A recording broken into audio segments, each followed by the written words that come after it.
Chapter 1. If you ever see me shining, it's just a reflection of who I already was.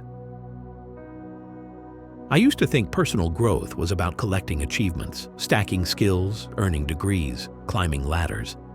I thought the more I accumulated, the more confident I'd become.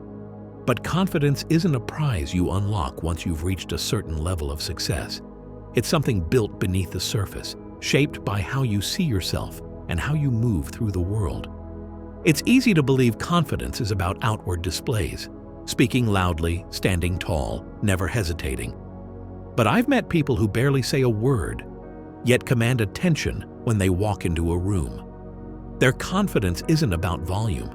It's about something deeper.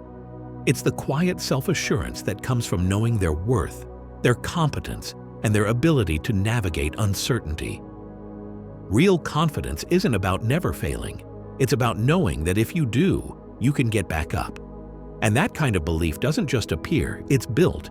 It's built through vulnerability, emotional intelligence, and the ability to create spaces where growth feels possible. It's also built through action, through choosing to show up even when you don't have all the answers. So if you ever see me shining, if I ever seem steady, assured, at ease, it's not because I was born that way. It's because, over time, I learned how to stand in my own presence, how to trust in my own work, and how to recognize that confidence isn't about perfection. It's about preparation. It's about persistence. It's about allowing yourself to grow. The role of vulnerability in personal growth. For a long time, I thought strength meant never admitting when I was struggling. I believed that to be respected, I had to look like I had everything under control. But the more I experienced, the more I realized that true strength isn't about never showing weakness. It's about being honest with yourself and others about what you're still learning. Brené Brown describes vulnerability as the birthplace of courage, creativity, and connection. It's what allows us to take risks, to grow, to build real relationships. Without vulnerability, we avoid challenges that might expose our flaws. We stay in safe spaces, never pushing ourselves beyond what's comfortable. If you've ever hesitated to apply for a job you wanted because you weren't sure you were qualified, or if you've ever kept an idea to yourself in a meeting because you feared it wasn't good enough, you've experienced this firsthand. Growth requires stepping into uncertainty. It requires risking failure. It requires being vulnerable enough to say, I don't have all the answers, but I'm willing to learn. That's where emotional intelligence comes in. Emotional intelligence, the bridge between growth and understanding. Vulnerability opens the door to growth, but emotional intelligence is what helps us manage what happens next. If you take a risk, starting something new, speaking up, pushing yourself, there will be moments of doubt, frustration, and even failure. Emotional intelligence is what allows you to navigate those moments without letting them define you. Daniel Goleman describes emotional intelligence as the ability to recognize, understand, and manage our own emotions while also being aware of how they affect others. Without it, personal growth becomes chaotic. You might push yourself, but if you can't handle the emotions that come with challenge and change, you'll struggle to stay the course. Self-awareness helps you recognize when fear is holding you back. Self-regulation keeps you from making impulsive decisions based on fleeting emotions. Empathy strengthens your relationships, making growth more sustainable. And motivation keeps you going when progress feels slow. But even with emotional intelligence, growth is hard to sustain in the wrong environment. Psychological safety. The environment where growth thrives. You can be the most self-aware, emotionally intelligent person in the world. But if you exist in a space where taking risks is punished, where mistakes are ridiculed, where new ideas are shut down, you'll struggle to grow. Harvard professor Amy Edmondson introduced the concept of psychological safety, describing it as a shared belief that you won't be punished or humiliated for speaking up, making mistakes, or trying something new. Research shows that the most successful teams aren't those that make the fewest mistakes, but those where people feel safe enough to talk about them, learn from them, and move forward. This applies beyond the workplace. Look at the relationships in your life. Are they places where you feel safe to be honest? Do the people around you encourage your growth, or do they make it feel risky? And beyond external environments, have you created psychological safety for yourself? Do you allow yourself to try new things without tearing yourself down? If you expect perfection, you'll always feel like you're failing.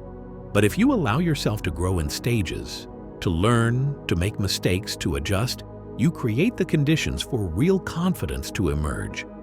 And once that confidence takes root, the world starts to reflect it back to you. The world takes its cue from you. Have you ever noticed how certain individuals seem to command respect without uttering a single boastful word? Something about their presence suggests they're comfortable in their own skin. In those cases, it's as if the world adjusts around them, recognizing a person who knows their worth. I once had a coworker who never raised her voice, never bragged. Yet whenever she proposed an idea, the room leaned in.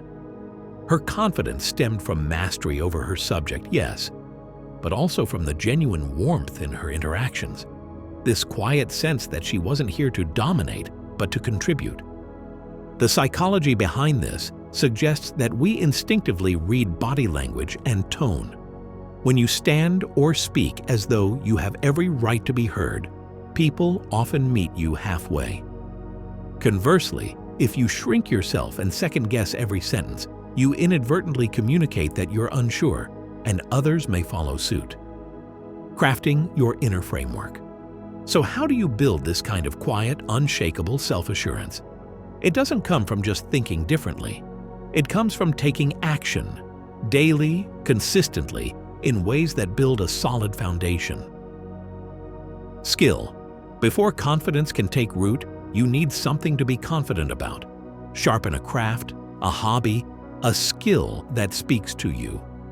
It doesn't matter if it's cooking, playing an instrument, coding, or learning to manage a team. The hours you spend honing that skill become the bricks in the foundation of your self-belief. Preparation. Imagine stepping onto a stage to give a speech. If you've rehearsed thoroughly, tested your voice in a similar room, and tackled potential pitfalls, you walk on with a calm pulse.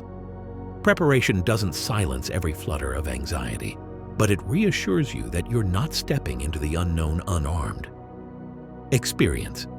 Confidence is often built on those "I survived that" moments. The more life you've lived, successes, mishaps, all of it, the richer your well of experience. And with each experience, you collect proof that you can handle whatever comes next. Resilience.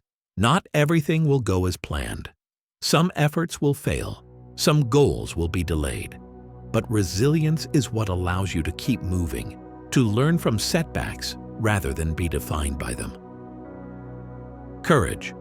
Even with preparation, experience, and resilience, there will still be moments where taking action feels terrifying. Courage is not the absence of fear. It's the decision to act despite it. Tending the seeds of confidence daily. If we were talking over coffee, I'd suggest small, habitual ways to nurture confidence. Tackle manageable fears. Speak up in a small group. Try a new skill. Document your growth. Keep a journal where you track small wins. Seek meaningful mentors, observe their habits, and learn from them. Practice self-compassion. Speak to yourself the way you'd encourage a friend. Final thought. Recognizing the light you already carry. Becoming the best version of yourself isn't about reaching some perfect destination. It's about crafting the conditions, both internally and externally, that allow you to grow. Vulnerability, emotional intelligence, psychological safety, and intentional skill building are all part of that process. If you focus on these, then confidence and fulfillment stop feeling like distant goals. They become reflections of the person you've been shaping all along.